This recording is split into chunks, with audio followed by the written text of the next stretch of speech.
সম্মানিত দর্শক, চোখ বন্ধ করে 11 বার ইয়া জাল জালালি ওয়াল ইকরাম পাঠ করলে কি হয়, কি লাভ হয়।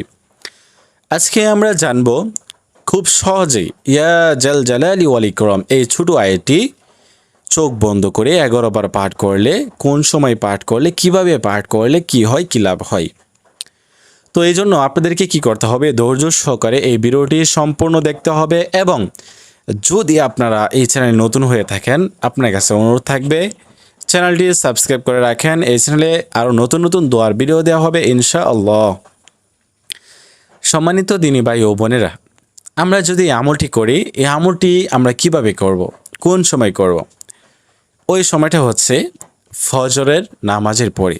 ঠিক আছে, আপনি ফজরের নামাজের পরে আমলটি করেন, আল্লাহ তাআলা অবশ্যই আপনার এই এই আমলটি যে কারণে করবেন আল্লাহ তাআলা অবশ্যই কবুল করবেন। যদি আপনারা মনোযোগ বা সহি শুদ্ধভাবে আমলটি ওই সময় করতে পারেন।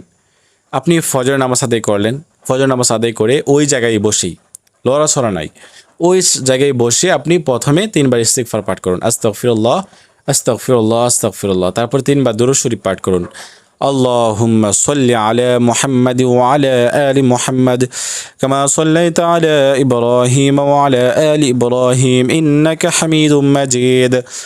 اللهم بارك على محمد وعلى آل محمد كما باركت على إبراهيم وعلى آل إبراهيم إنك حميد مجيد। সম্পূর্ণ দুরূদ শরীফ 3 বার। তো যারা এই দুরূদ শরীফ পারেন না তারা কি করবেন, তারা শুধুমাত্র সাল্লাল্লাহু আলাইহি ওয়াসাল্লাম পাঠ করবেন। তবে অবশ্যই এই দুরূদ শরীফটি পাঠ করার চেষ্টা করবেন, বড় দুরূদ শরীফটি। এর দ্বারা আপনার আমলটি আল্লাহ তাআলার কাছে বেশি গ্রহণযোগ্য পাবে। তো তারপরে আপনার কাজ হচ্ছে কি করা, ইয়া জাল জালালি ওয়াল ইকরাম, কোরআন শরীফ থেকে নেওয়া এই আয়াতটি, আল্লাহ তাআলার 99টি নাম থেকে একটি নাম, ইয়া জাল জালালি ওয়াল ইকরাম।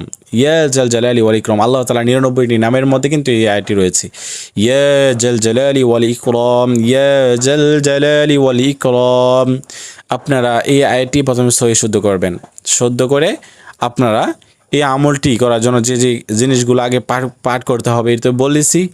এই আয়াতটি আপনি কতবার, 11 বার পাঠ করবেন চোখ বন্ধ করে, ইয়া জাল জালালি ওয়াল ইকরাম, ইয়া জাল জালালি ওয়াল ইকরাম, ইয়া জাল জালালি ওয়াল ইকরাম। এরকমভাবে পাঠ করবেন, পাঠ করে শেষে 3 বার দুরূদ শরীফ পাঠ করবেন। এই হচ্ছে আমল। শুধুমাত্র এই আমলটি এভাবে করতে পারলে আল্লাহ তাআলা আপনার দোয়া কবুল করবেন, আপনার মনের আশা পূরণ করবেন, আপনার অভাব অনটন দূর করে দেবেন এবং আপনার বিপদ, কঠিন থেকে কঠিন বিপদ আল্লাহ তাআলা কি করবেন, দূর করে দিবেন, বিপদ কেটে যাবে। তো আপনি কিন্তু জানেন না যে আপনার বিপদ কবে আসতেছে, কিভাবে আসতেছে। তো এই জন্য আপনি আমলটি প্রতিদিন করবেন।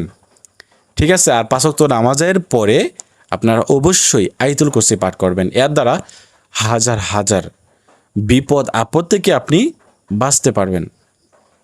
আর এই যে 5 ওয়াক্ত নামাজের পরে যদি কেউ আয়াতুল কুরসি পাঠ করে, আল্লাহ তাআলা বলেছেন যদি কেউ এভাবে আমলটি করে, আল্লাহ রাসূল সাল্লাল্লাহু আলাইহি ওয়াসাল্লাম বলেছেন তাকে তার বাধা থাকে কি, মৃত্যু তার বাধা থাকে, এছাড়া সে মারা গেলেই জান্নাত পাবে। তো আজকের মতো এই পর্যন্তই, আল্লাহ হাফেজ।